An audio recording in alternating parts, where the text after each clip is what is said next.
5월 5일 오늘의 말씀은 민수기 22장 36절에서 23장 12절입니다.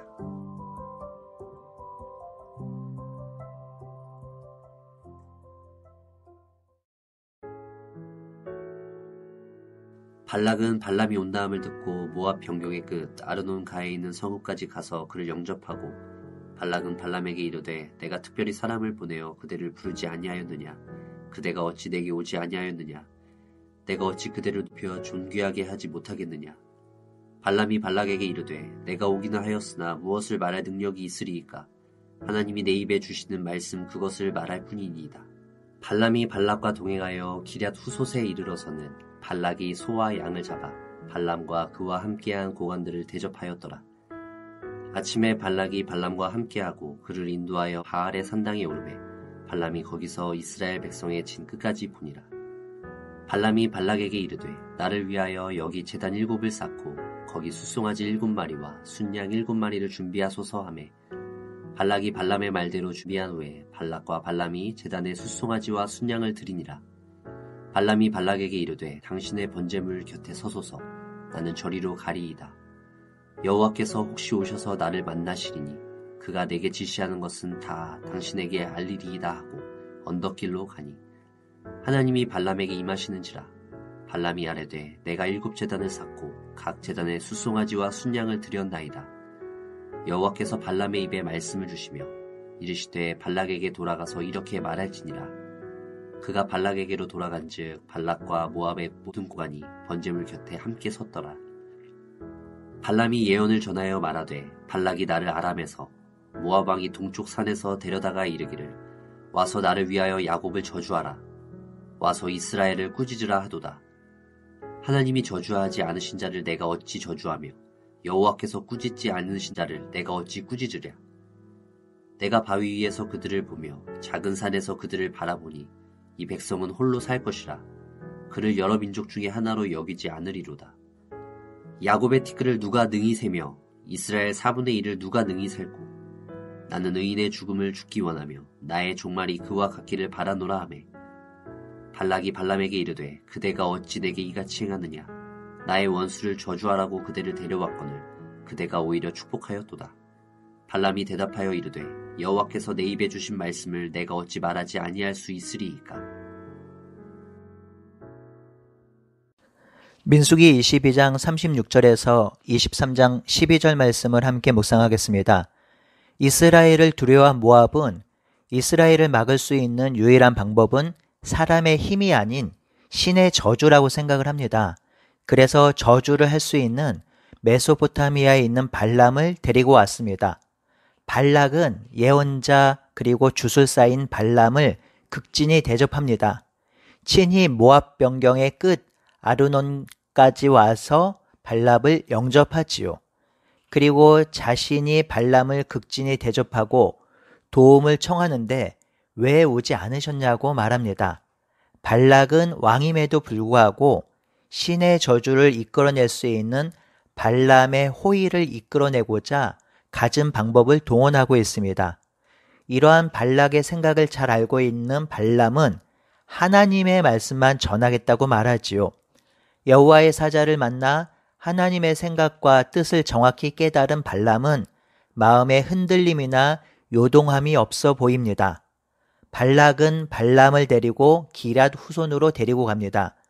이곳이 정확히 어디인지는 알 수 없으나 바알의 산당으로 오르는 길목에 아주 번화한 도시로 알려져 있습니다. 이곳에서 발락은 발람을 위해 연회를 베풀지요. 발람의 환심을 사고 기쁨을 제공함으로 자신을 축복하고 이스라엘 백성을 저주하기 위한 조치이겠지요. 이렇게 연회를 베푼 후 발락은 발람을 데리고 바알의 산당에 오릅니다.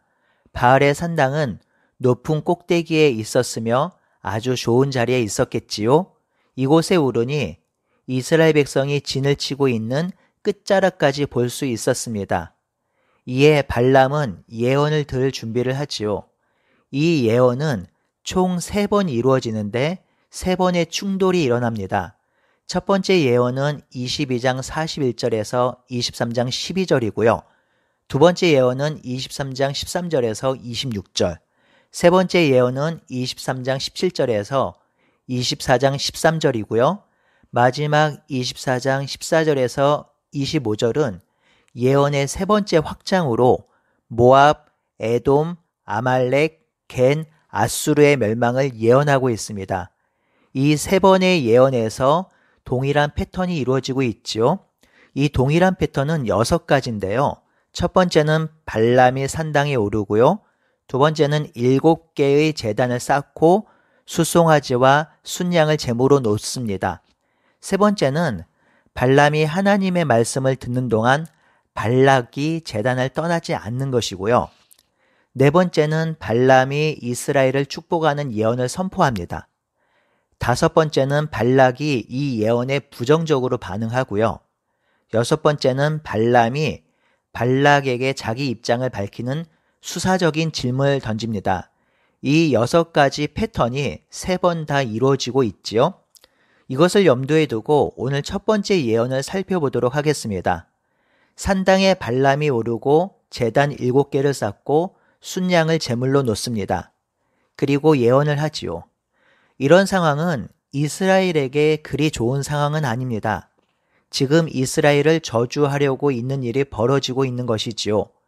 모압왕 발락은 이방인으로서 이스라엘과 아주 적대적인 감정을 가지고 있습니다.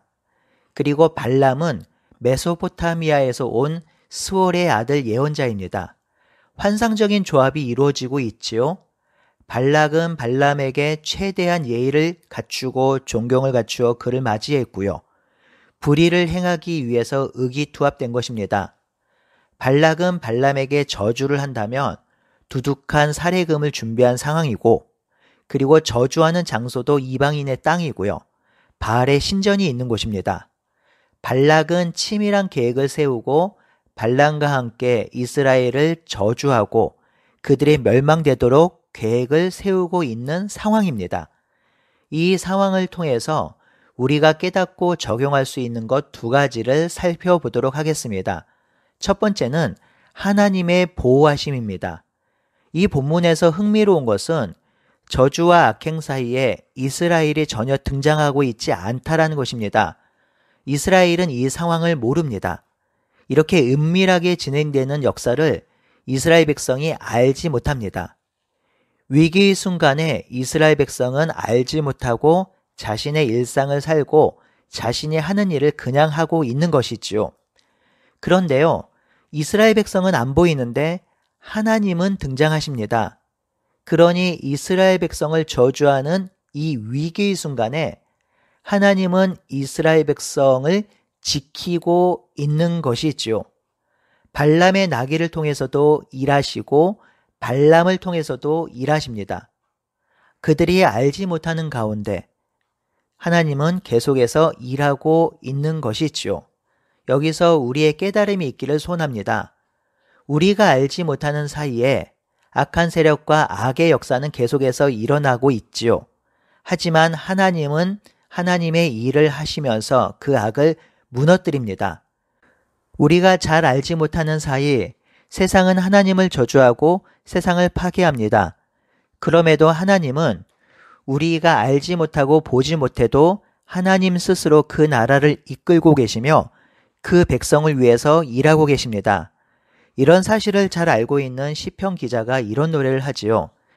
시편 121편 3절에서 8절을 제가 읽어보겠습니다. 이스라엘을 지키는 이는 졸지도 아니하시고 주무시지도 아니하시리로다. 여호와는 너를 지키시는 이시니라. 여호와께서 내 오른편에서 내 그늘이 되시나니 낮에 해가 너를 상하게 아니하며 밤의 달도 너를 해치 아니하리리로다. 여호와께서 너를 지켜 모든 환난을 명쾌하시며 또 내 영혼을 지키시리로다. 여호와께서 너의 출입을 지금부터 영원까지 지키시리로다. 하나님은 이렇게 이스라엘 백성을 지키십니다.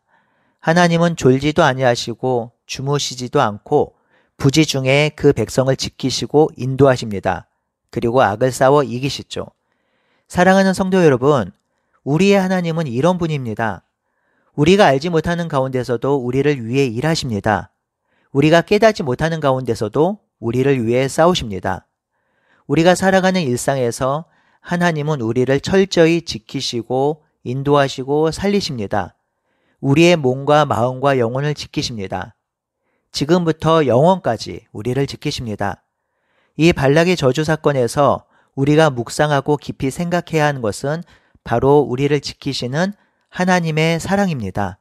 아무것도 모르고 있는 이스라엘 백성의 위기 속에서 하나님은 지금 모압 왕과 싸우고 있음을 보아야 합니다. 우리 하나님은 그런 분이죠. 그러니 오늘 하루도 하나님의 열심을 바라보면서 그 하나님을 신뢰하고 낭망하지 않고 살아가는 우리 모두가 되기를 바라고 소원합니다. 두 번째는요, 이스라엘의 선지자가 어떠해야 하는지를 보여주고 있습니다. 이 분위기는 발람에게는 아주 어려운 분위기죠. 발락은 저주를 위해서 발람을 데려왔고요. 꽤 많은 살해금을 준비하고 있습니다. 그리고 이스라엘을 저주하길 원합니다. 모압 백성들도 그렇게 기대하고 있죠. 이런 분위기에서 당당하게 이길 수 있는 사람은 없습니다. 우리는 이런 비슷한 상황에 놓인 선지자를 기억하죠. 이 형편을 보고 낭망하여 도망친 엘리야입니다. 엘리야를 탓하고자 하는 것이 아니라 엘리야도 상황과 환경 때문에 자신의 직임을 잘 수행하지 못했습니다. 상황과 환경은 우리가 신앙생활 하는데 무시할 수 없는 요소입니다. 그렇기 때문에 하나님은 나귀의 입을 통해서 발람에게 강력한 메시지를 주신 것이지요. 이 나귀의 입을 통해서 말씀하신 하나님의 역사로 인해서 다행히도 발람은 이 상황에 쉽게 함몰되지 않습니다. 7절에서 10절에 보면 오히려 당당하게 하나님의 말씀을 예언합니다. 발락이 이스라엘을 저주하라고 하였지만 하나님이 저주하지 않는 백성을 저주할 수 없다고 말하지요. 이 발람은 이스라엘 선지자의 표징입니다. 선지자는 이렇게 해야 합니다. 하나님께 받은 것을 전해야 하지요. 다른 것을 전하면 안 됩니다. 이 발람은 이스라엘 선지자뿐만 아니라 사실 오늘날 목회자의 본이기도 합니다. 설교자는 언제나 중간에 서 있지요. 하나님과 성도 사이에 서 있습니다. 하나님을 봐야 하지만 성도들도 봐야 합니다. 그렇게 항상 유혹이 있지요. 성도들이 좋아하는 말씀, 성도들이 원하는 말씀을 전하고자 하는 유혹이 있습니다. 물론 성도들의 요구와 원함을 무시할 수 없지만 성도들이 원하는 것만을 전하는 자가 설교자는 아닌 것이지요. 그렇게 언제나 하나님 앞에서 하나님의 마음으로 말씀을 전해야 합니다. 인기나 명성이나 영예를 얻기 위해서 설교하려는 유혹에서 벗어나야 합니다. 그러니 성도 여러분, 간절히 중보기도 부탁드립니다. 저를 포함해서 저와 같은 설교자가 하나님의 마음으로 하나님의 말씀을 온전히 전하는 설교자가 되도록 기도해 주십시오. 우리 교회에, 그리고 우리가 사랑하는 한국 교회에 하나님의 말씀이 올바로 전해지도록 기도해 주십시오. 좌로나 우로나 치우치지 않는 하나님의 말씀이 선포되므로 그 말씀으로 교회가 살아나고 성도가 살아나도록 기도해 주십시오. 하나님의 말씀으로 인해서 하나님 나라가 확장되며 하나님 나라의 놀라운 역사가 일어날 수 있도록 기도하는 아침이 되기를 바라고 소원합니다. 아멘.